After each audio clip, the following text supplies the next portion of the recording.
Hello guys, welcome back my channel Puja day. কেমন আছো তোমরা? আই হোপ কি তোমরা খুবই ভালো আছো, আর আমিও খুবই ভালো আছি। তো দেখো, এখানে বাবু একটু পেন্টিং করছে, একটু কালার করছে। তো হলিডে আছে, তো কিছু না কিছু করে। তো আমি ওকে বলেছিলাম যা একটু পেন্টিং কালার वगैरह কর। তো ওই বসে বসে কালার করছে। তো চলো এবার আমি যে একটু রান্নাঘরে রান্নাটা সেরে নিই। তো এখানে দেখো, একটা বাটি নিয়ে নিলাম, আর এই যে সয়াবিন।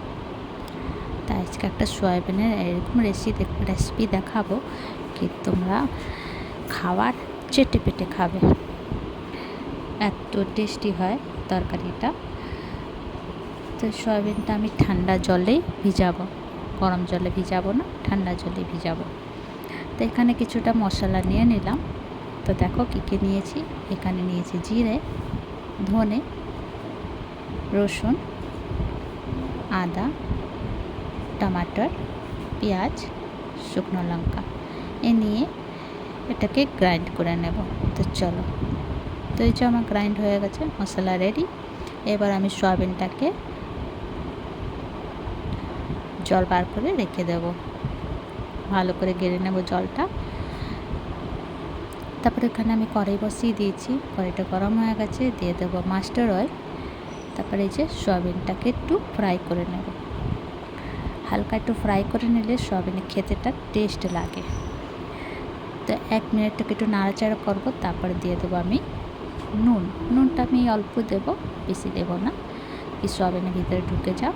তারপরে দেবো একটু হলুদ, দিয়ে লাল লাল করে একটু ফ্রাই করবো। তো এই সব ফ্রাই হয়ে গেছে, এবার আমি তুলে নেব। তারপর ওই কড়াইয়ের মধ্যে দিয়ে দেবো আবার মাস্টার অয়েল।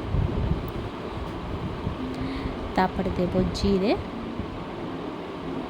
তারপরে দেবো একটা শুকনো লঙ্কা, গোটা গরম মশলা দিয়ে ফোড়নটা পুড়ে গেলে একটা মিডিয়াম সাইজের পেঁয়াজ কুচি কুচি কেটেছিলাম, ওটা দিয়ে দেবো। 2-3 মিনিটটা নাড়াচাড়া করবো। একটুখানি গলে গেলে যে মশলাটা করেছিলাম মশলাটা দিয়ে দেবো, আর সঙ্গে দেবো কিছুটা শুকনো মশলা, হলুদ গুঁড়ো, লঙ্কা পাউডার আর স্বাদ অনুসার নুন দিয়ে ভালো করে নাড়াচাড়া করব। तब तक फ्राई করবো जब तक তেল না ছেড়ে দেয়। তো ঢেকে ঢেকে ফ্রাই করেছিলাম। তারপরে 1 চামচ ঘি দিয়ে দিলাম, আর এর মধ্যে আমি আবার ক্রিম দিয়েছিলাম, তো ভিডিওটা করতে ভুলে গেছি, তো তোমাদেরকে জানকারিটা দিয়ে দিলাম। তারপরে যে সয়াবিনটা ভেজে রেখেছিলাম সেটা দিয়ে দেব, দিয়ে 2-3 মিনিট তক নাড়াচাড়া করব।